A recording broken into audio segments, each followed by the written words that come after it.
Welcome to the Florida Panhandle, where we're exploring the city of Pensacola.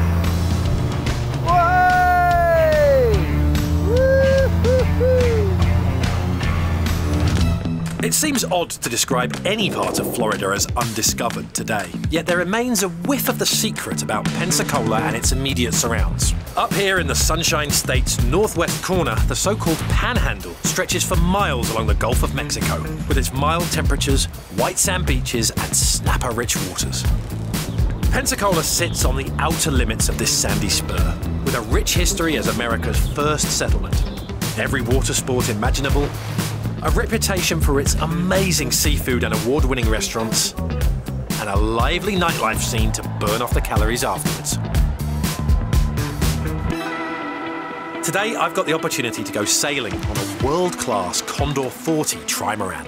Now, most of the time, these boats are elite racing vessels. But here in Pensacola, you can go for a ride on one with legendary local skipper, Captain Kirk. So I guess that makes me Spock.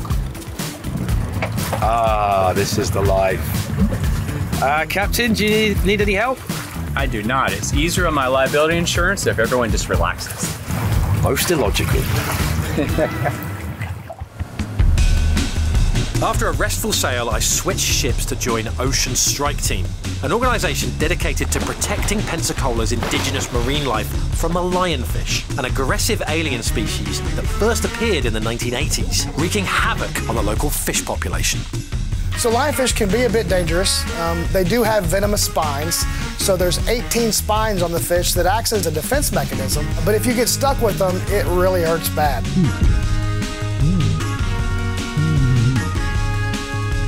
We pack the lionfish into zookeeper tubes to protect us from the poison. We have to get these alien invaders back to the surface, because there's a plan for them later.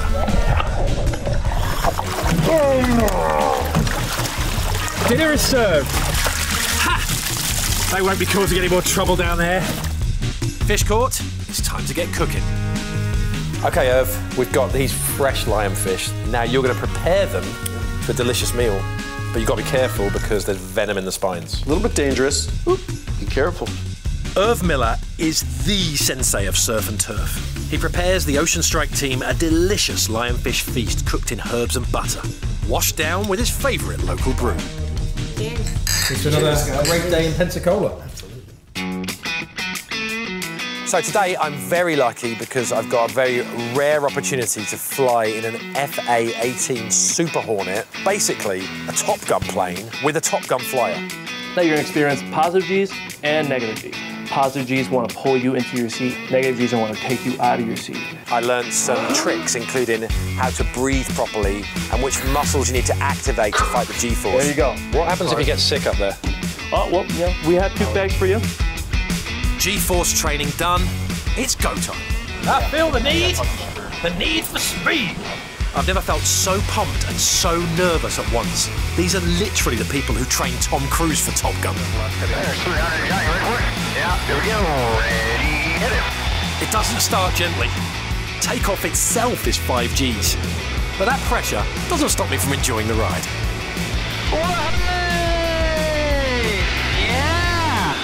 It's insane to watch the sky just spinning around you with this big open cockpit and you're just in the heavens rolling around like a bowling ball. What's that beeping sound? Has someone got a missile log? JT did the full profile, as low as -2 Gs on our inverted push-out to as much as +7.5 Gs in our sneak to vertical rolls. Some of the maneuvers were hardcore, like it felt as if my body was trying to crush itself like a can. I'll be honest, I am a big fan of Top Gun, and so to get this opportunity was completely surreal. You're in a cockpit, like Maverick and Goose, and you are pulling serious moves. All right, here we go. Get after it. Ready, hit it. So JT passed out in the sneak to vertical rolls. We're pulling 7.5 Gs for anywhere to 10 to 15 seconds, which is an eternity when you're under that many Gs. I just lost consciousness for maybe 2 seconds, and I woke up as if I was waking up from a dream. Why am I dreaming? I'm inside a washing machine. And then all of a sudden I was like, oh, I'm in an airplane. It's something that is almost beyond words in terms of the extraordinary impression that it leaves on you as a person afterwards.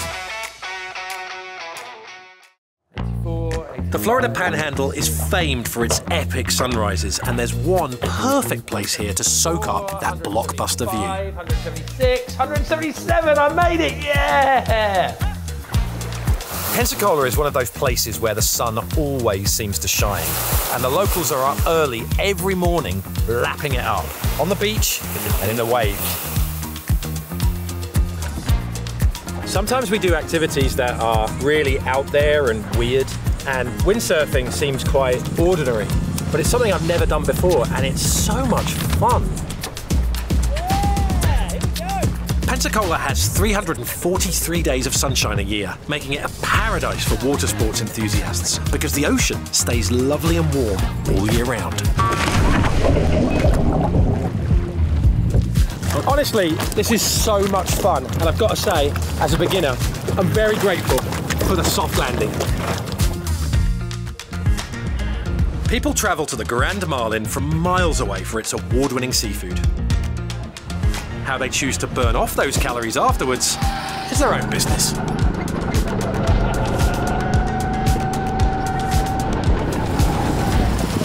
Woohoo!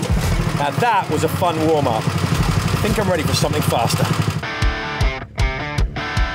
Five Flags Speedway is a stock car facility built in 1953.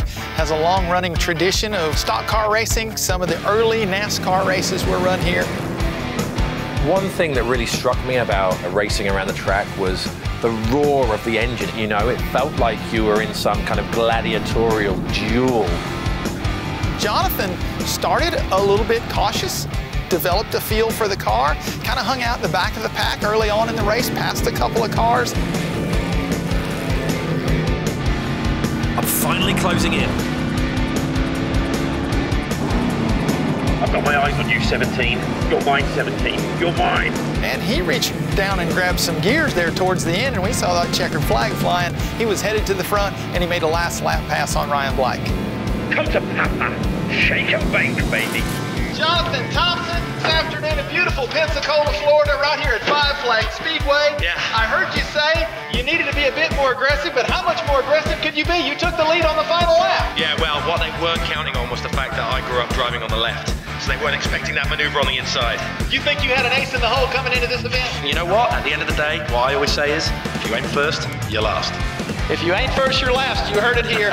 Jonathan Thompson, winner here at the legendary Five Flags Speedway.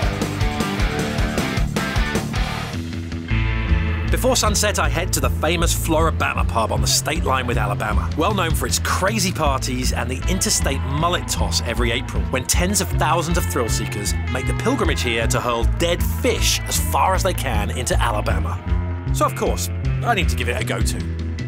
Lots of people ask questions about what happens to the mullet, so we purchase them from a local fish market. They get used multiple times, and then when we're done, we actually donate them to a local zoo for animals to eat, so nothing goes wasted. This seems a little fishy, but I accept Jen's challenge for a round of Bushwhackers, Pensacola's signature cocktail.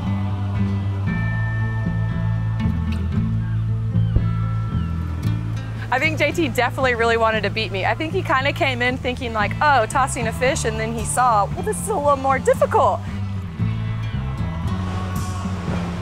English people have been throwing fish for centuries longer than Americans, and that is a fact. So I knew, deep down inside, that I had the ability to beat Jen at her own game, which was hurling frozen fish at the state of Alabama. Yeah! Unlucky. Oh, good job. Wash our hands before Bushwhackers? Yeah, I think so. It's your round. My round.